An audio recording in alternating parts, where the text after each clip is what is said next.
All right. Hi, everyone. I am Lucinda Koza, and this is How I Ally. I want to say welcome to my guest, and would you please introduce yourself and give a little backstory?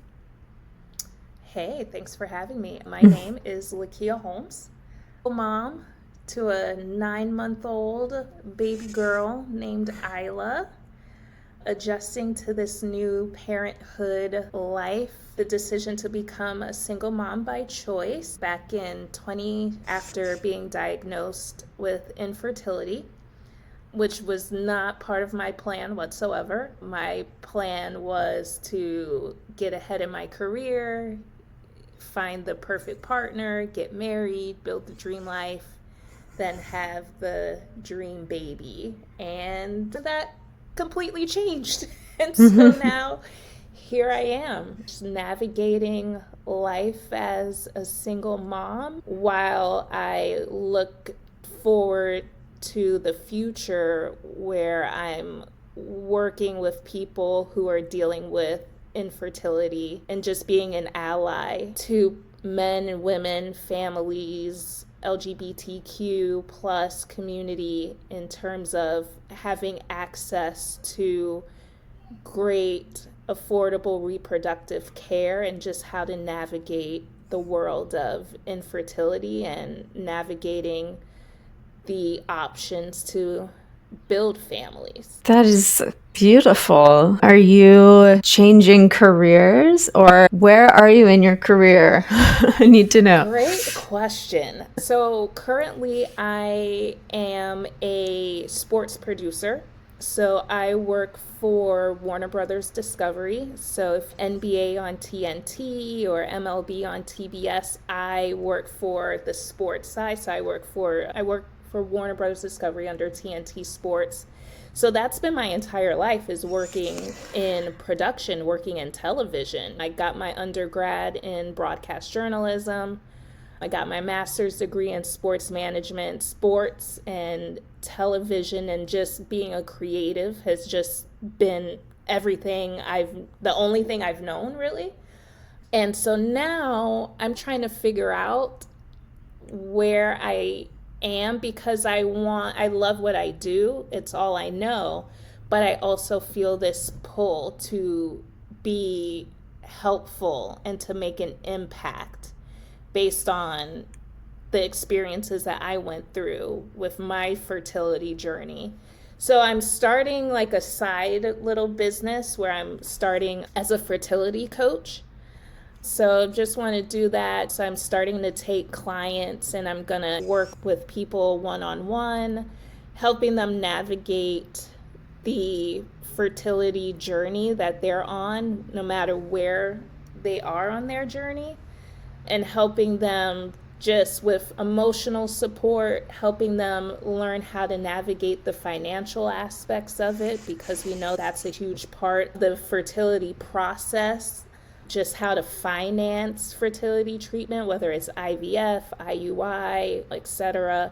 So, taking a lot of what I learned from my journey and helping them know the questions to ask, helping them figure out how to navigate certain aspects, and just being a support system. So that's what I'm doing right now while I still have my 9 to 5, while I also take care of an infant.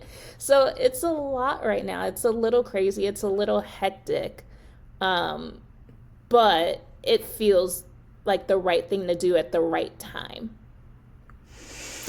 It's like a renaissance period or something. It's like very hard, but at the same time, really exciting. It is. It's exciting and scary.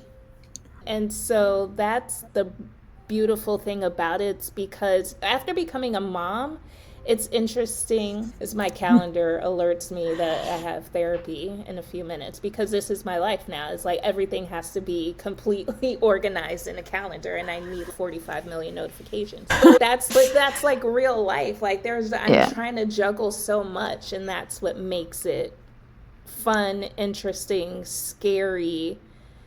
But after having a baby, it's also I can do all things. Yeah. You're juggling so much, and it's what's rubber and what's glass. What can you afford to drop? And a lot of times you feel like you can't afford to drop. A lot of times it feels like they're all glass and you can't afford to drop any of them. But I've had to learn over these last 9 months that not everything is going to be the way I want it to be, or because I'm very type A. I'm very much a perfectionist. Like, I fold my clothes a certain way. Like, I'm very particular. And I've had to learn that I can no longer really be that way because life just does not afford me that opportunity to stress about things like that. Like, my home will never be as meticulous as it once was. And that grates me so much, but also at the same time, it's like I have to learn to let go and to embrace. And so that's just one of the things that's just been so fascinating, and just about becoming a parent and just having to learn how to reprioritize certain things, let certain things go. I'm a work in progress. We all are. My twins are almost 2. I'm not too far away from where you are. Oh, you in the trenches. Yeah. You going through it. I'm going through it, and I have a boy and a girl. So it's like whoa. So yeah, it's such a time. I want to ask you about, like, so you were diagnosed with infertility, and then you made the decision that you wanted to go ahead and go through with IVF. Is that right? Yes. Tell me a little bit about that process of decision making. Was it easy? Was it quick? Was it hard? Was it? Yes and no. It was all, it was, so I became full time at my job in 2020. And so, with becoming full time, I had full access to all of the health benefits. And my company, Warner Brothers Discovery, they offer fertility insurance. So I said, okay, let me take advantage. So I was, what, 37 at the time, 2021. I was 37, and I said, I know I want to have kids. Like, that was a non-negotiable for me. I knew I wanted to have kids. I wasn't completely ready at the time because I wasn't really where I wanted to be career-wise, i.e. financially.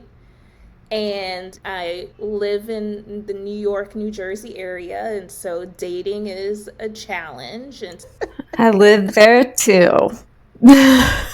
the struggle. You understand the struggle. And so Yeah. I said, okay, I'm just going to look into freezing my eggs just as a bonus, just as insurance.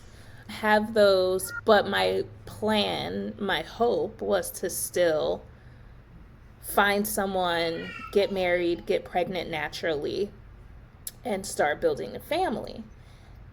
And so it was through the process of going through the test to start the egg freezing process that I found out that my fallopian tubes were blocked. My, yeah. And so I had about a 2% chance of getting pregnant naturally. The doctor said that my best option would be through IVF. And that was the furthest thing from my mind. And so I started, just all these questions started coming to my brain where I'm like, did I wait too long? Why me? And so I cried a lot those few days after because it was just not part of the plan. I was going in to go look at freezing eggs, but it was never my intention to ever need to use them. So it took me about a week or so to come to the decision. It's, what am I waiting for? What do I keep waiting for? my bank account may never be where I'd like for it to be to support having a child. And what if I never meet the right guy? It was at that moment I just said, I'm just going to take control and take charge of my life, and made the decision. I said, if I'm going to have to go through IVF anyway, then let's just find some donor sperm and let's just see, and see how it goes. And so, yeah, so I made the decision. So this was back, like, I want to say maybe like around June, July 2021. And then I went in for my first egg retrieval in October 2021. So that was my first retrieval. I had at the same time was going through the process of trying to find donor sperm, which is a journey in and of itself. And I took off 2022 just to mentally reset, take a break, because it's a lot. It's a lot on your body. It's a lot on you mentally, emotionally. And then 2023, I found a donor after being on a waiting list for another donor for about 9 months, and then that donor not being available anymore. Like I told you, we could do a whole episode just on trying to find donor sperm, okay? Because I know, and that is something that I don't know anything about that. That's so interesting.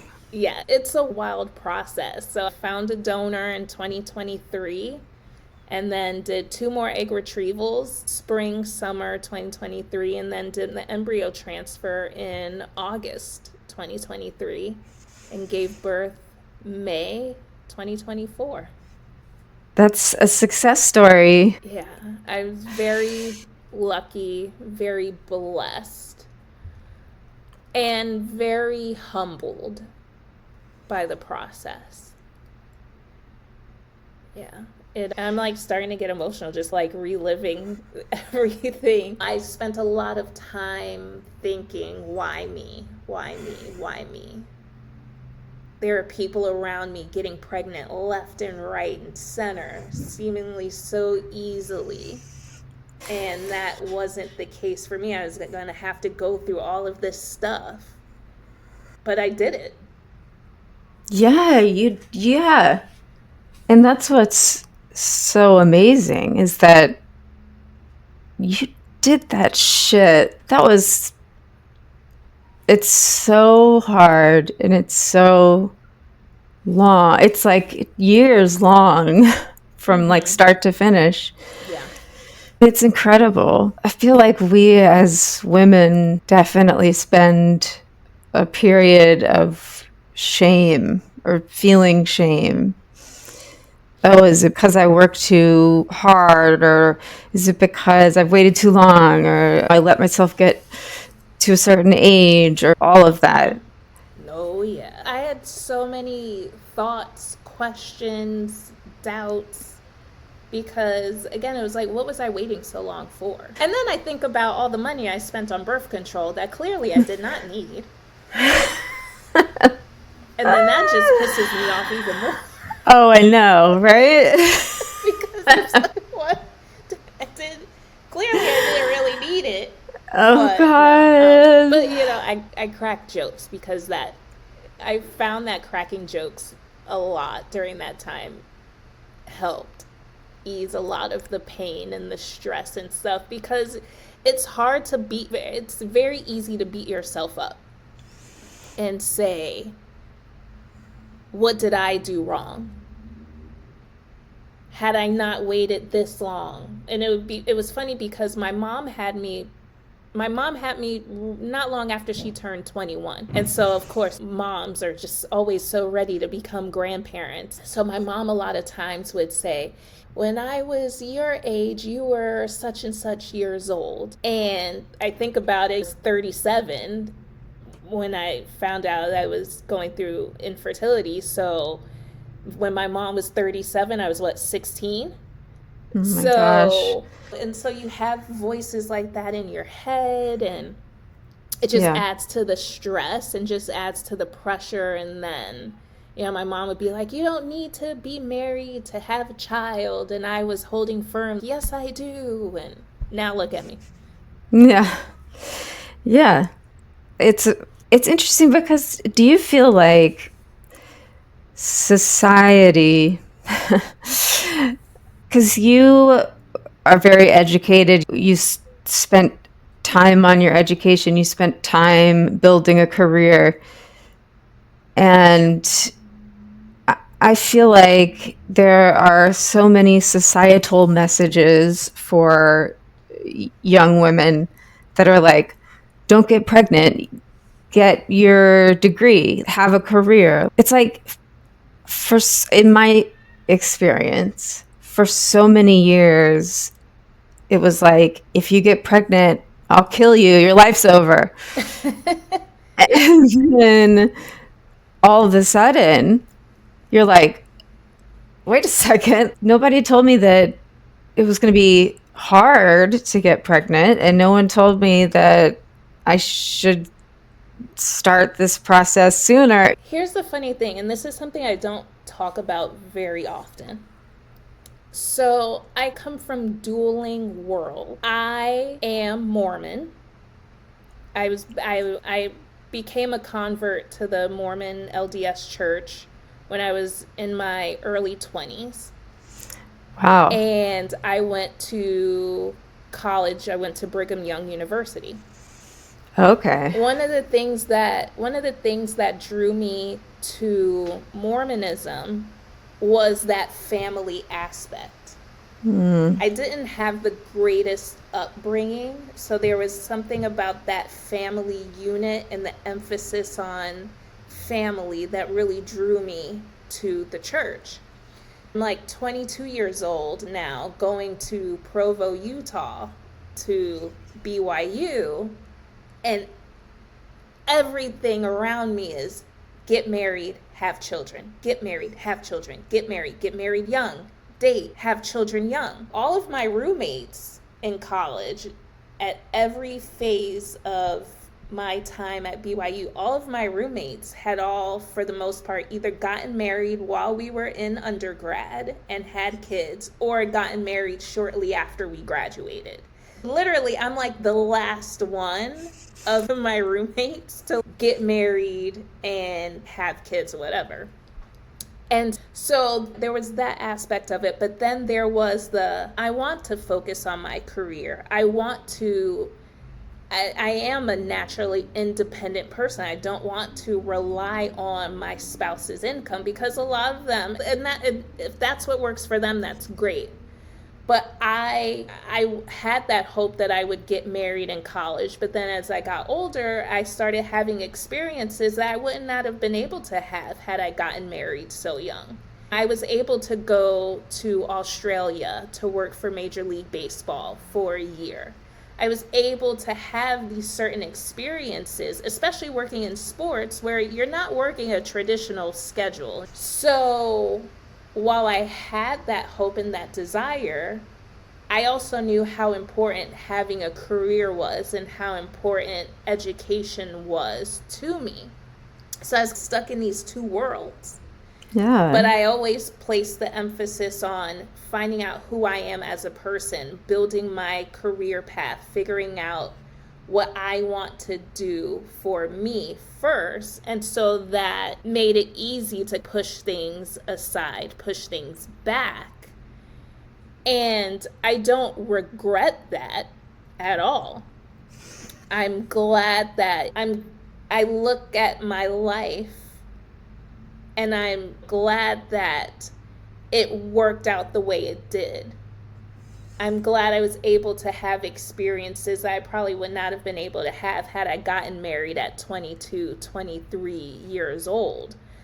Been able to live life, have experiences, develop skills, develop as a person. I'm not the person I am today at 41, is not the person at 22 at BYU.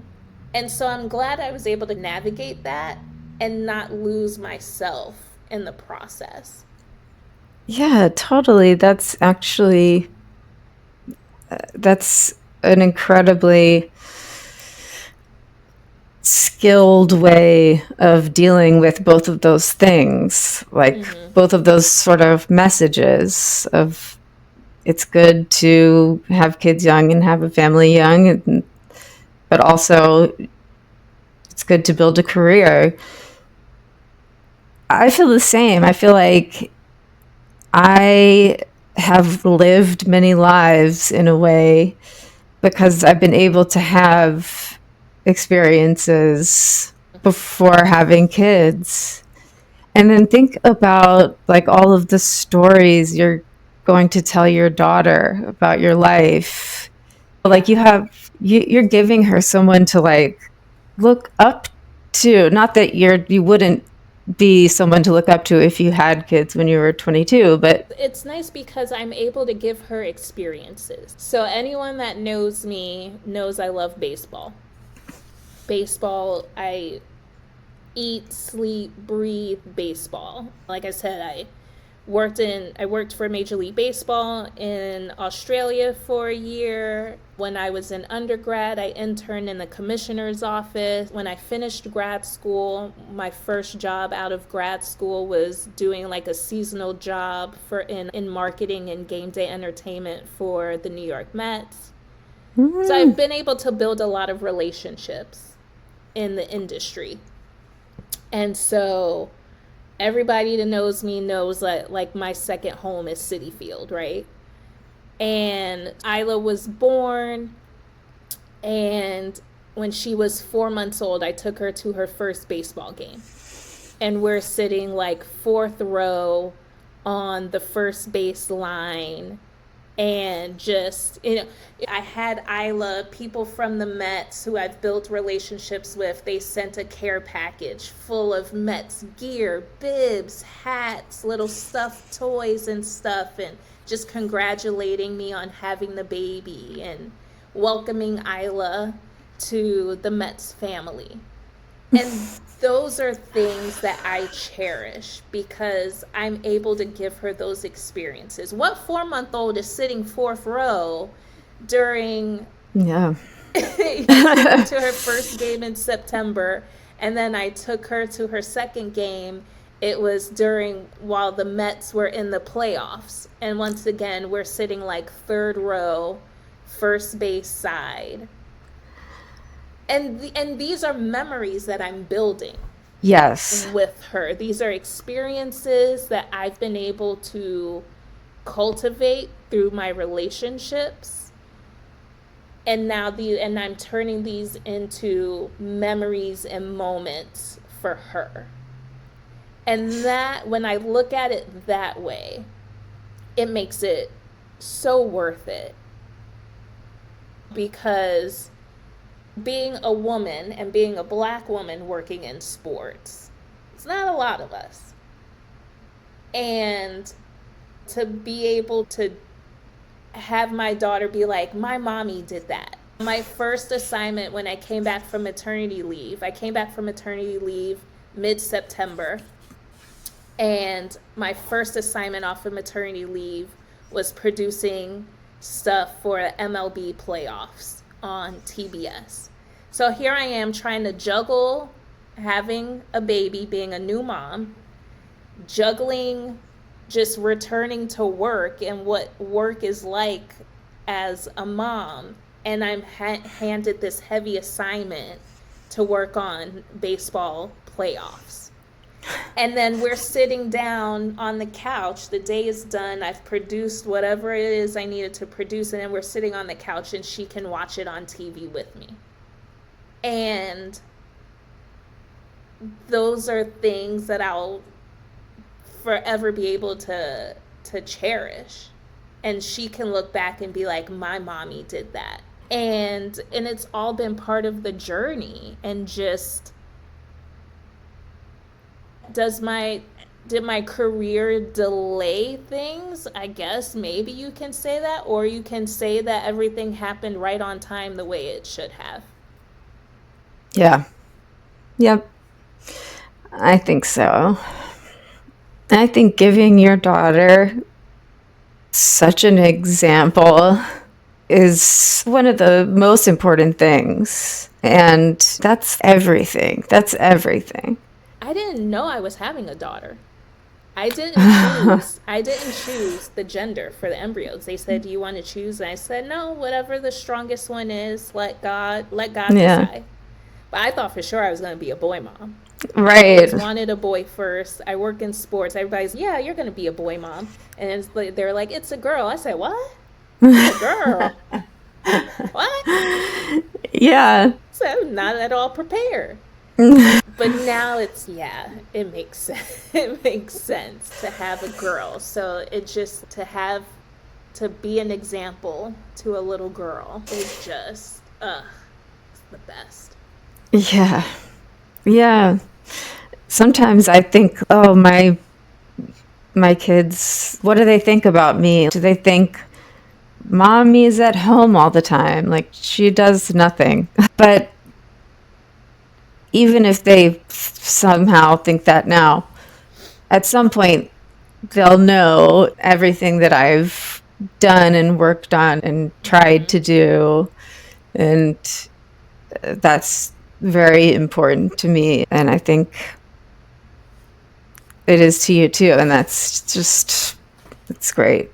Yeah, and that's what is drawing me to want to become a fertility coach as well.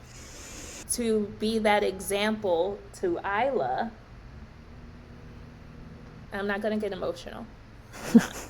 Sometimes I talk about my journey on social media, and people sometimes, not often, but sometimes, people will make very rude comments.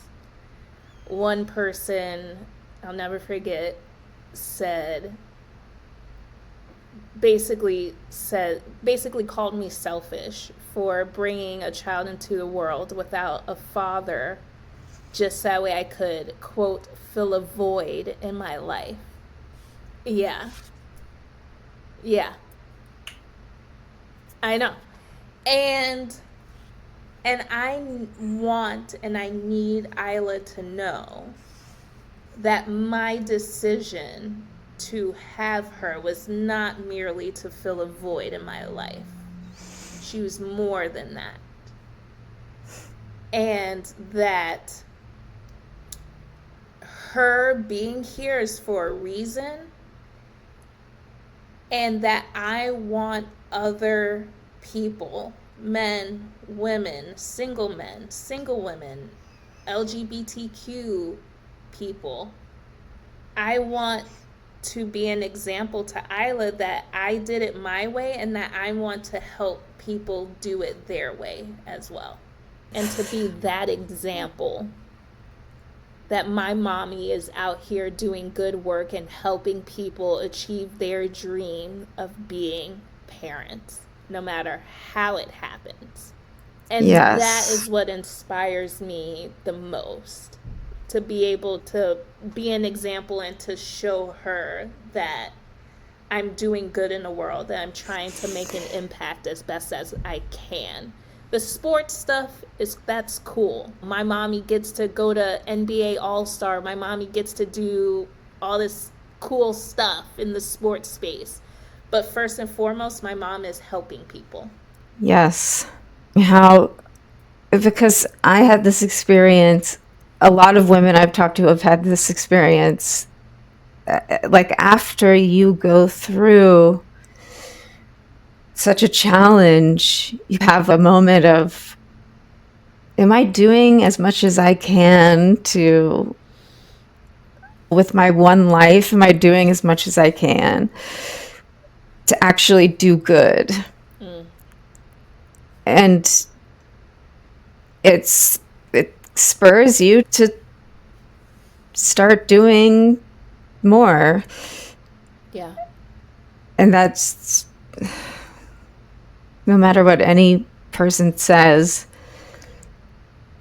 you're raising the next, you mothering is like the most essential labor towards creating a better society. Mm-hmm. No matter how you do it, you it's great. It's noble work.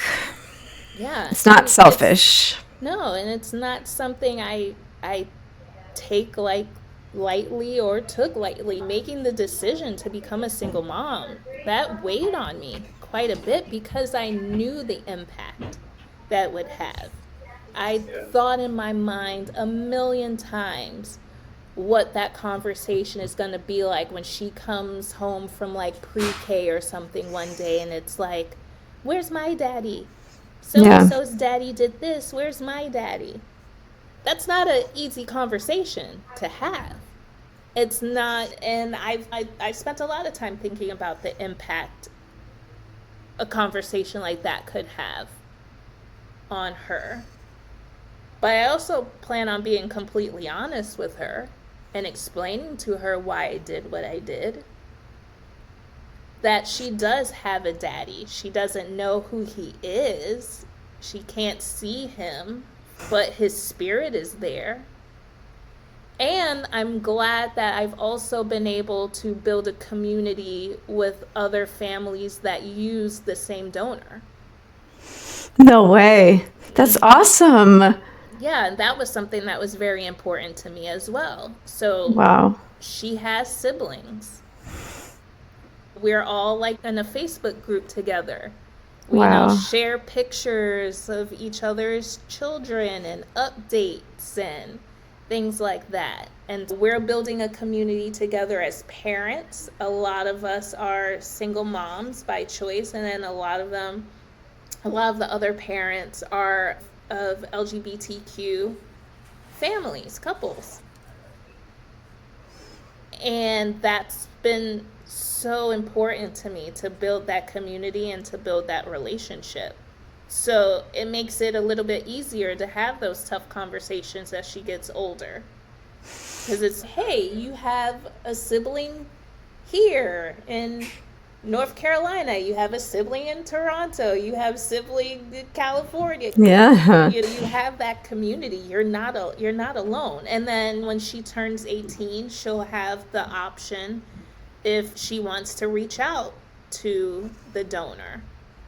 Wow. So that was another thing that was important to me, is to find a donor that is willing to be identified once the child turns 18. So she has the option. She can make the outreach if she wants to.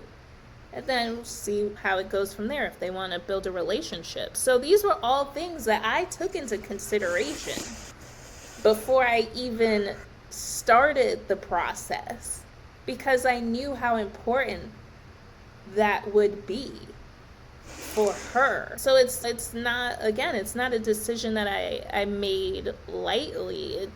It took a lot of thought, a lot of introspection, a lot of care to come to the decision that I came to. And I'm glad that I did that, and I'm glad that I took time to think about all of those things ahead of time. And that's why I talk about my process as openly as I did, because it's not typical, but it's life. It's real life. Yeah. And there's so many kinds of families, and there are many families that have a mother and a father, a heteronormative mother father, that don't have a great childhood experience. It's not one size fits all. It's all about being honest and just creating that emotionally safe environment for your child. Yeah, and that's so key. Because like I said before, I did not grow up in the greatest household myself. It was just taking a lot of the experiences from that and applying that to being a mom now, and just trying Yeah. to give her the best life possible. That's just beautiful, and I find you really admirable, and I'm going to get emotional now. It's just figuring out what kind of mom you want to be, especially if you have a daughter and all of that. It's just so huge. And you're just such a great example of the thought that goes into it. And thank you for being that. Thank you. See, now Yeah. you're gonna get me. We can't just be, just out here trying to make each other cry. I know. We gotta stop.